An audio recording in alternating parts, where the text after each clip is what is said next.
I'm Delila. Ever since I arrived in Monte Carlo, I've spent most nights sitting alone at a small café near the busy casino square. It's very different from the fancy life I grew up with. After finishing college in New York, I wanted something simple, something real. My dad is a powerful man. He owns luxury hotels and high-tech companies all over the world, but I use my mom's last name to keep my distance from his world. It helps me stay grounded and away from too much attention. One cool evening, a man walked into the cafe. He looked confident, like he belonged there. He wore a sharp suit, probably worth more than my rent. Without asking, he sat down across from me. "Mind if I join you?" he asked, even though he was already seated. I didn't look up much. "Looks like you already did," I replied. He laughed smoothly. "I'm Julian, and you are?" "Delila," I said, glancing at him. He wasn't my type, too perfect, but he was good-looking.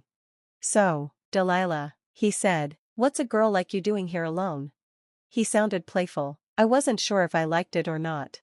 "Just having coffee," I replied. "What about you?" He smiled. I could say business, but that would be a lie. "I'm just here looking for something interesting, and maybe I just found it." He looked me right in the eye. I raised an eyebrow. "Hope the coffee lives up to your hopes." He smiled. "I think it already has. I didn't come to Monte Carlo to flirt or meet guys. Look, I don't fall for cheesy lines. If that's what you're trying, don't waste your time," I told him. Julian leaned back and looked amused. "Who says I'm playing a game?" "Experience," I said. "You sit down uninvited, say something smooth, expecting what? My number?" He laughed again. "You're tough. I like that. I'm not asking for a number, just a conversation, but if you're not up for it, I'll go." I thought for a second. Monte Carlo was beautiful but lonely. A little chat couldn't hurt. "Conversation's fine," I said. "Keep it light." We ended up talking for a while. It was easy. He didn't brag or show off. Sure, he seemed used to luxury, but he didn't lead with it. As the evening ended, I stood up. "Well, Julian," I said, "this was unexpectedly nice." He grinned. "You surprised yourself, huh?" "Maybe a little," I admitted. "Good night, Delila."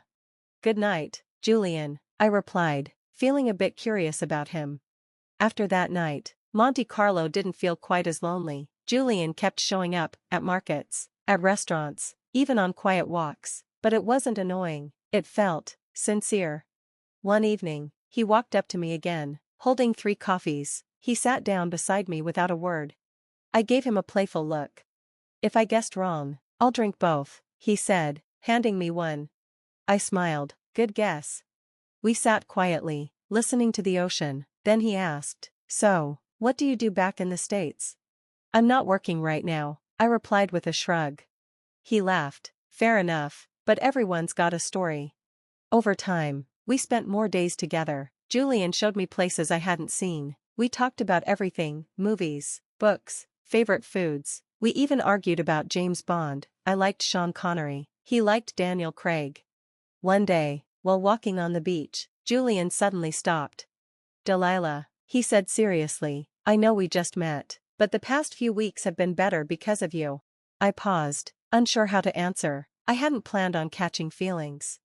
"Julian, I like hanging out with you, I really do, but this is just a break for me. I don't want anything complicated." He nodded. "I get it, no pressure. I just think you're amazing."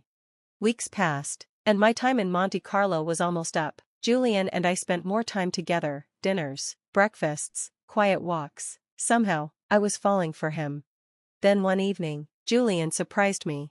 "Come back with me," he said. "Work at my company in the States. I know it's sudden, but I think it could be great."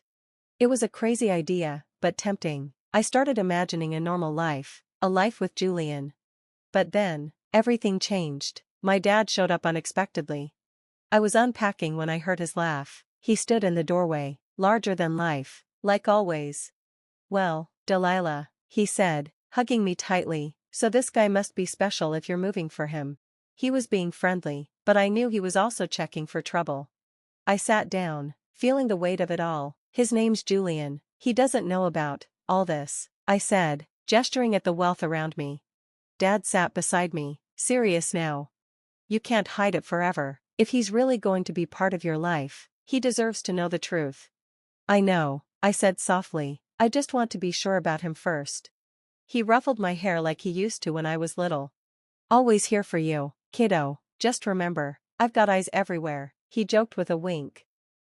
I just want you to be happy, my dad said seriously, but are you sure about all this? It's happening so fast. I'm sure, Dad. He's a good man, you'll see, I said, trying to sound confident, even though I wasn't completely sure myself. He looked at me carefully, then said, okay, but promise me you'll sign a prenup, just to protect yourself. The word didn't bother me. In today's world, especially with the kind of wealth I had, it was normal. Even if Julian didn't really know how much I was worth, it made sense. Of course, Dad, we'll take care of it, I assured him. Good, he nodded, then added. And Delila, I won't be coming to the wedding. I don't want to ruin your story about being a simple girl. Soon after, I met Julian's mother. She wasn't warm or welcoming. At dinner at their home, she looked at me with cold, judging eyes. Julian, are you sure about her? She asked, not bothering to hide her disapproval. She doesn't seem like she belongs in our family. Julian tried to calm her down, but she didn't let up. A prenuptial agreement is a must, she insisted. I nodded without hesitation. Of course, I wouldn't expect anything else. Later, we signed the prenup with a lawyer and got it all done. Even with the rough start, our wedding in the Maldives was beautiful. Standing next to Julian by the ocean, I felt hopeful. It felt like it was just the two of us, starting a new life. Our family's issues didn't matter anymore. We were married, and happy, at least, at the beginning. Julian and I moved into a big, beautiful house, far more space than we needed. It was supposed to be the start of our dream life. I returned to work, eager to show that I was more than just Julian's wife. Work was always challenging, but now I had even more responsibilities. I wasn't just running projects, I was helping make big decisions for the company. Julian seemed proud of me at first. He'd say things like, "This is Delila, my wife, and our program manager," with a proud smile. But as time went on and my projects kept doing well, making money and getting attention, Julian's attitude started to change. At first, it was small comments. Then, one night at dinner, he said, "Delila, you're doing really well at work, maybe, too well." I looked up, confused. Too well? Isn't that a good thing? It is, he said, poking at his food, but the guys are starting to say it feels like the Delila show. His words hurt.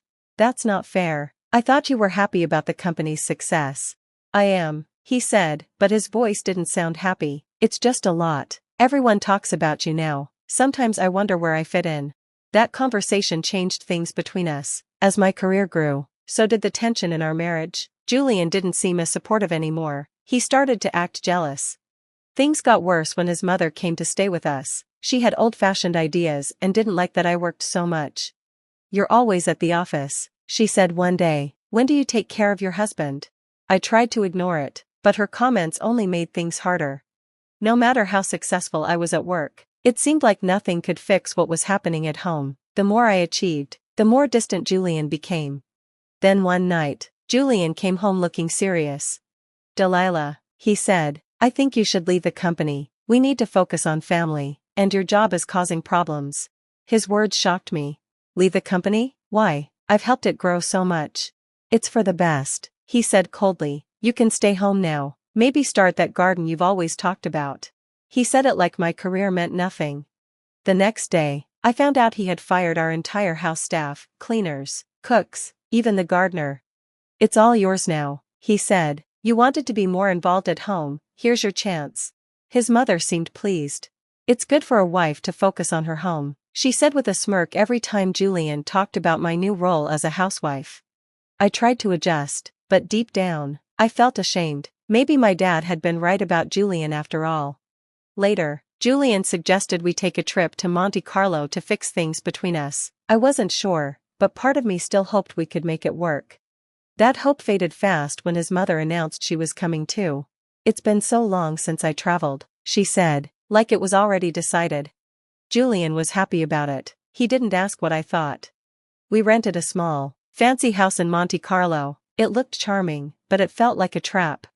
Julian and his mother treated the city like their playground. They shopped, dined in fancy restaurants, rented expensive cars, while I stayed home, cooking and cleaning. They expected fresh meals, like I was the maid. Julian's mother's insults became more obvious. Living off someone else's money must be nice, huh? She said one night. Julian just laughed. Every time he did, it felt like a slap in the face.